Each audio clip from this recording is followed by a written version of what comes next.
Hey guys, how's it going? Hope you're doing well. My name is Crown, and today I'm going to read you some very interesting stories that I hope that you're gonna love. And now, without further ado, let's go!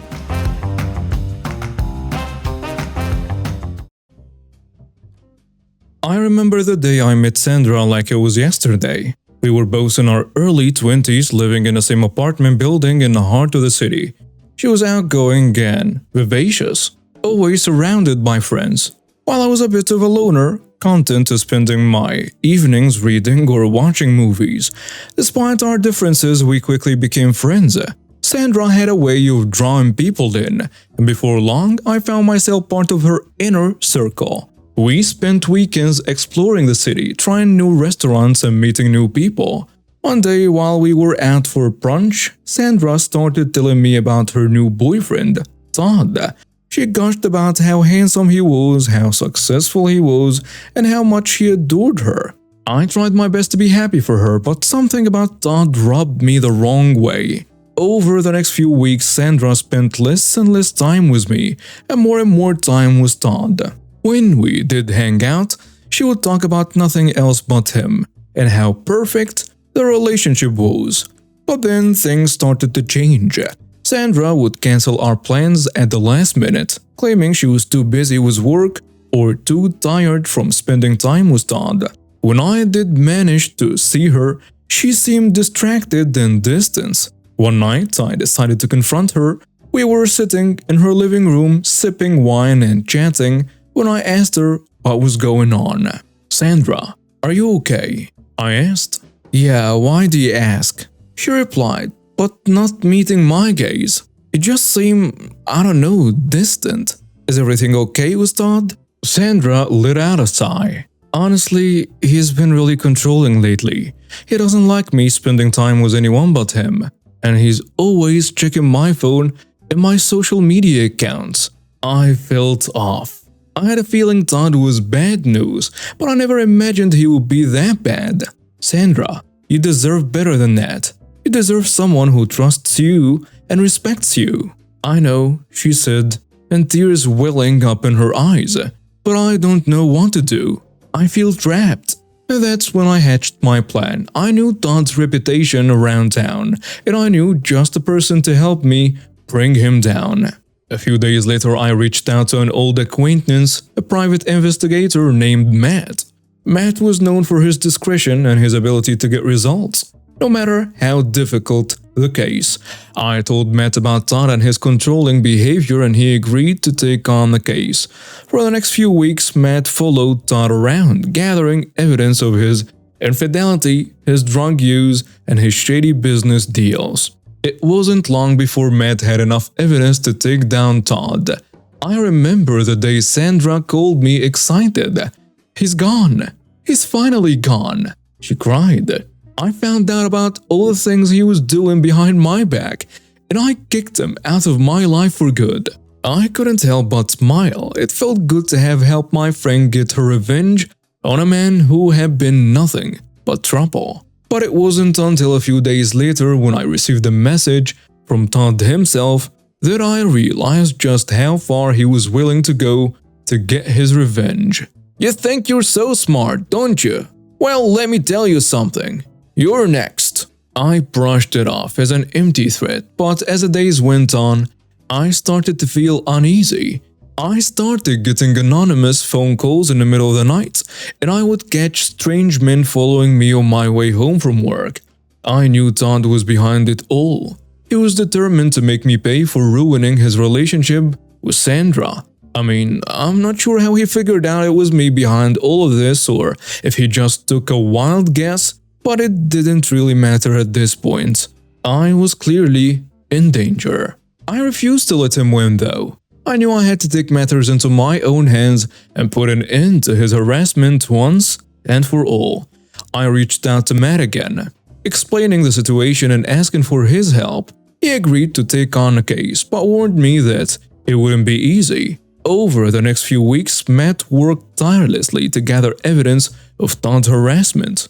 He set up hidden cameras around my apartment building and followed Todd wherever he went, documenting every move he made. It wasn't long before we had enough evidence to take to the police.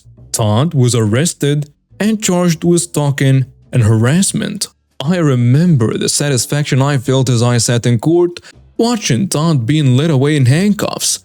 I had taken down the man who had been terrorizing me and my friend for weeks, and I had done it without ever once backing down. I never thought that a night out with my buddies would turn into one of the most embarrassing moments of my life. It all started when we walked into a bar downtown.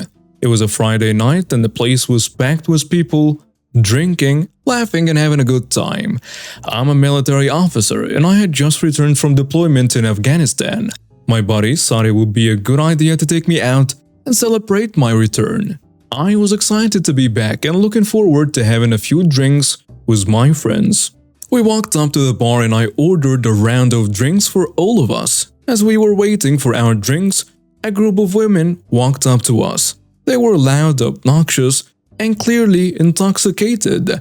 They started talking to us and I quickly realized that they were a bunch of Karens. One of them started hitting on me, and when she felt that I wasn't interested and kept distancing myself from her, it got ugly. She pointed to me and said, "Look at this guy. He thinks he's so tough because he's in the military." She must have heard my friends asking me earlier about the time I spent on my deployment in Afghanistan and knew that I'm in the military. I didn't want any trouble, so I tried to ignore them and turned around to face the bar. But Karens wouldn't let it go. They kept insulting me and making fun of me. One of them said, "What's the matter, soldier? Can't handle a little criticism?" I was getting angry, but I didn't want to cause a scene. I turned around and said, "Look, I don't want any trouble. Let's just enjoy our night, okay?"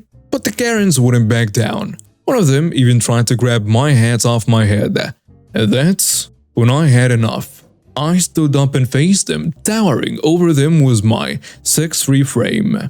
"Listen, ladies, I don't know what your problem is, but you need to back off. I'm not going to stand here and let you insult me or my service." Of course, the Karens didn't like that. They started to shout and insult me even more. I could feel my blood boiling, and I was ready to teach him a lesson. But then something unexpected happened. One of the bartenders came over and said, "Excuse me, ladies, but you need to leave. You're causing a disturbance, and we can't have that here." The Karens tried to argue, but the bartender wasn't having it. He told them to leave again, and this time they reluctantly complied. As they walked down the bar, they continued to shout insults at me, but I didn't care. I was just glad they were gone. My friends and I finished our drinks and left the bar soon after. As we walked down the street, my buddies were patting me on the back, telling me how I put those Karens in their place, but I didn't feel proud of what happened. I was embarrassed that I had let them get to me. I was embarrassed that I had lost my cool in front of my friends. As we walked, one of my buddies asked me, "Hey man, are you okay?" I shrugged and said, "Yeah, I'm fine. It's just frustrating when people don't understand what we do and the hell we go through." My friend nodded in understanding and we continued walking in silence. As my friends and I were walking down the street, I couldn't help but feel relieved that the Karens were gone. But just as we were about to turn the corner, one of my friends noticed something. "Hey guys, look over there," he said, pointing to a group of men standing by a parked car. It didn't take long for us to realize that these were the boyfriends or partners of the Karens we had just encountered in a bar. Because, well, they were standing right next to them. They were glaring at us and muttering to each other. I could feel the tension rising, and I knew that this wasn't going to end well. We quickened our pace, hoping to avoid the confrontation. But as we got closer, the men stepped forward and blocked our path. "What's the matter, soldier boy? Can't handle a little bashing from a few women?" One of them sneered. I could feel the anger boiling inside of me, but I tried to keep my cool. "Look man, we don't want any trouble. We're just trying to have a good time here. Let's just go our separate ways, okay?" I said, hoping to defuse the situation. But the men weren't having it. They started pushing us and taunting us. calling us names and spitting on the ground. We knew one of the bartenders had called the cops after the Karens left, suspecting that something like this might happen from the threats Karens were throwing around. So as we stood there waiting for the police to arrive, the tension in the air was palpable. The Karen's boyfriends were getting more and more agitated by the minute, and it was clear that they were spoiling for a fight. Suddenly, one of them lunged forward and sucker punched one of my friends. And when I saw blood streaming down his face, I snapped. Without thinking, I charged forward at the guy who threw the punch and served him with a solid right hook. The punch connected with a sickening crunch, and the guy stumbled backwards, clutching his nose. We went sprawling to the ground after I went down on him, grappling with each other as we tried to gain the upper hand. I could hear my friends shouting in the background, and I knew that things were quickly spiraling out of control. But just as things were about to get even uglier, the sound of police sirens cut through the air. Within minutes, several police cars had pulled up, and a group of officers had jumped out and raced over to the scene. They quickly assessed the situation and managed to pull us apart. One of the officers helped my friend up and led him to safety, while the others started to handcuff the Karen's boyfriends. As they were being arrested, one of them started to yell and curse, claiming that we had started the fight. But the police didn't buy it. Two of them already went and watched the whole thing unfold on a security camera footage, and they knew that we were just defending ourselves. After the Karens and their boyfriends were taken away, the police took our statements and advised us to press charges. My friend who had been punched decided to press charges, and the Karen's boyfriend who had thrown the punch was charged with assault. The rest of the night was a blur of flashing lights and shouting as the police processed the scene and made their arrests. The guy who I had punched was taken to the hospital, where he was diagnosed with a broken nose. The whole experience was basically a painful reminder of just how dangerous these types of situations can be. They had instigated the entire thing, and yet they seemed to think that they were the victims. It was a classic case of entitled behavior, and it was a stark reminder of just how toxic our society can be at times. Let's start by saying I always thought those kind of stories were made up or exaggerated for internet points, but now I know they are real. It all started when my childhood friend Ashley messaged me on Facebook asking if I could make a cake for her daughter's birthday. I've been baking for years and I love making cakes for my friends and family, so I agreed.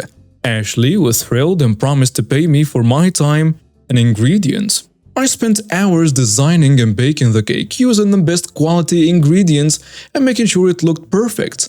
I even added some special touches to make it unique for her daughter's party. When I brought the cake over, Ashley was ecstatic and said it was the most beautiful cake she had ever seen. But as soon as the party was over, Ashley messaged me saying that she couldn't afford to pay me for the cake after all. I was shocked and hurt, especially since I had put so much time and effort into it. But I didn't want to ruin our friendship over money, so I let it go. A few weeks later, Ashley messaged me again. This time, she wanted me to make cupcakes for her niece's baptism. I was hesitant, but she promised to pay me this time, so I agreed. I made the cupcakes and delivered them to her house, where Ashley was hosting the baptism party. As soon as I walked in the door, Ashley's sister, Karen, started complaining about the cupcakes. "These are too small, and they are not chocolate like I asked for." I was confused because Ashley had specifically requested vanilla cupcakes, but I didn't want to cause a scene, so I apologized and offered to make some more. Karen's demands only got worse from there. She wanted me to make different flavors of cupcakes, decorate them in a specific way, and even provide custom packaging. And she expected me to do it all for free. I was getting frustrated and upset. But Ashley kept apologizing for her sister and promising that she would pay me eventually. But finally, I had enough. I told Ashley that I couldn't keep making free cakes and cupcakes for her family. It was taking up too much of my time and costing me money. Ashley got angry and started accusing me of being selfish and greedy. "You're not a real friend if you won't even make a cake for my daughter's birthday. I thought you were better than this." I was hurt by her words, but I stood my ground. I told her that I was happy to make cakes for her and her family, but I needed to be compensated for my time and ingredients. I just couldn't keep doing it for free. I have to earn a living. Ashley refused to pay me, and we ended up having a huge fight. I left her house feeling upset and angry. A few days later, I got a message from Karen, and she was still demanding free cupcakes, but this time she was trying to guilt me into it. "I can't believe you would treat your friend Ashley like this. She's going through a tough time right now, and you're just making things worse. If you were a real friend, you would make these cupcakes for her." I was angry at Karen's audacity and her attempt to manipulate me. I decided to tell her that I wouldn't be making any more cakes or cupcakes for free. I also reminded her that I had already made the cupcakes for the baptism and that she had never even thanked me for them. Karen didn't respond, but a few days later, I got a message from Ashley. She apologized for the way she had treated me and said that she realized she had been taking advantage of me in a way. She also said that she would pay me for the cake and cupcakes I had made for her family. I was relieved to hear this and accepted her apology. We made plans to meet up and exchange payments for the cakes. When we met, it was Ashley and Karen. Ashley handed me an envelope with the money inside. I thanked her and we hugged, both of us happy to put the argument behind us. As I was walking back to my car, I heard someone calling my name. Yeah, it was Karen, and she was running towards me with a box of cupcakes in her hand. "Wait, take these," she said, thrusting the box toward me. "I made them myself, just for you." I was surprised by Karen's sudden change of heart, but I couldn't help feeling suspicious. She's definitely not that kind of a person. After all the demands she had made and the way she had treated me, it seemed too good to be true. But I decided to give her the benefit of the doubt and accepted the box of cupcakes. And as Karen handed me the box of cupcakes, she leaned in close and whispered in my ear, "I hope you get food poisoning from these, you ungrateful brat." I was taken aback by her venomous words, but I didn't let her see me falter. I simply took the box and thanked her, knowing that I would never eat anything she had made for me. A few weeks later, I heard through the grapevine that Karen had eaten some bad seafood at a local restaurant and had been rushed to the hospital with severe food poisoning. She had been in the hospital for several days, unable to keep any food down and in a lot of pain. I couldn't help but feel amused at the news. It seemed like karma had caught up with her in a big way, but at the same time, I didn't wish ill on anyone, even someone as unpleasant as Karen. In the end, I felt a sense of closure about the whole situation. While I didn't necessarily feel happy about Karen's misfortune, I didn't feel too bad also.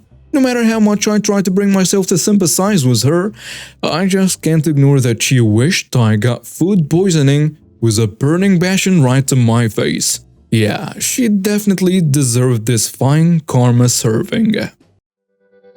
And now we have reached the end of today's stories. Thank you for watching and see you next time.